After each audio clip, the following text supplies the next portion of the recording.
E o futuro dos clubes brasileiros de futebol está nas mãos do Congresso Nacional. Para falar sobre a lei do Clube Empresa, que tramita no Congresso, gentilmente nos atende o relator do projeto, senador Carlos Portinho, do PL do Rio de Janeiro. Tudo bem, senador? Mais uma vez, muito bem-vindo aqui ao Jornal da Manhã. Como vai? Bom dia, Jovem Pan. Bom dia, Adriana, Thiago, todos. Muito obrigado. Bom, senador, sobre a tramitação desse projeto, alguns clubes dizem que é a saída para que eles se livrem de dívidas e superem dificuldades financeiras. De que maneira o Congresso Nacional vai tratando isso e quais as chances realmente desse projeto ser aprovado? O projeto passou unanimidade no Senado, também na Câmara dos Deputados, em ampla maioria. E o presidente da República, Jair Bolsonaro, ele sancionou o projeto, mas com alguns vetos. E esses vetos, alguns deles atingem o coração do projeto, principalmente na parte tributária, na tributação específica do futebol, que foi o que a gente calculou aí um grande aumento de arrecadação comparado com o que é hoje. Esses vetos a gente está trabalhando para derrubar, porque senão vai prejudicar demasiadamente o projeto. Mas a expectativa é da derrubada dos vetos, sim. Quando o Congresso vai se debruçar nisso, senador? Agora, em setembro. Na verdade, não é só esse projeto, são vários outros projetos que, sancionados, receberão vetos e, em bloco, né, o Congresso Nacional se reúne para debater um a um a derrubada ou a manutenção dos vetos. No caso da SAF, da Sociedade Anônima do Futebol, o caminho é a derrubada.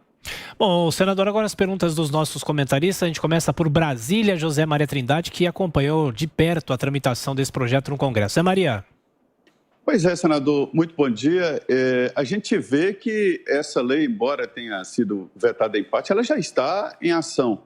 O senhor viu alguma mudança na estruturação dos clubes de futebol depois dessa lei? O senhor já tem alguma notícia positiva ou negativa da aplicação dela? Essa é a grande notícia, né? Muitos clubes, alguns clubes, vamos dizer assim, já iniciaram o seu processo junto aos seus conselhos deliberativos. O próprio Cruzeiro, por exemplo, antes mesmo da sanção pelo presidente da República, em reunião do Conselho Deliberativo, ele já aprovou a transformação sobre, naturalmente, o texto que tramitava na época no Congresso antes da sanção. E outros clubes vêm se preparando para isso. Para alguns é uma oportunidade, para outros talvez a única solução no momento para receber novos recursos. José Carlos Bernardi. Vamos lá, senador, bom dia, prazer em tê-lo conosco aqui.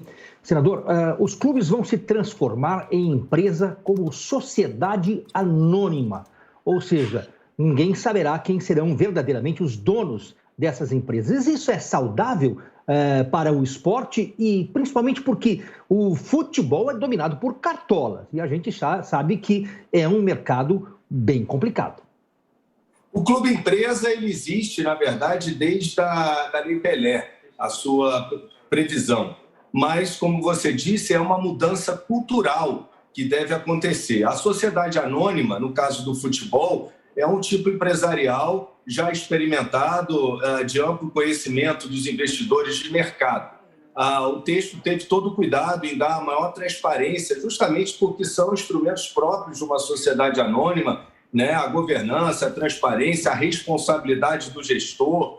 Por isso eu digo que é uma mudança cultural. E certamente, com todo o xerifão do mercado, a CBM e a própria CBF acompanhando os investimentos nos clubes, e com essa transparência, nós vamos saber quem vai estar colocando dinheiro nessas sociedades anônimas, e é saudável sim, porque a sociedade anônima é o único tipo empresarial que permite a capitalização e o financiamento com instrumentos de mercado próprios de uma sociedade anônima, o que você não encontra numa sociedade limitada ou em outros tipos empresariais.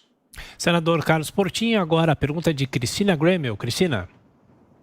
Bom dia, senador. Prazer conversar com o senhor. Eu queria voltar à questão dos vetos que o presidente Bolsonaro colocou quando sancionou a lei. Ele levanta a questão ali da renúncia fiscal, né? Que o texto prevê uma alíquota única de 5% para os clubes e que isso, embora ele reconheça que haja uma boa intenção do legislador, isso poderia afetar o orçamento, né? Não houve uma previsão de redução de despesa obrigatória do governo, então isso precisaria ter sido apontado na lei. Quando o Senado for analisar esse veto, ele pretende corrigir isso? Já existe alguma proposta para corrigir isso?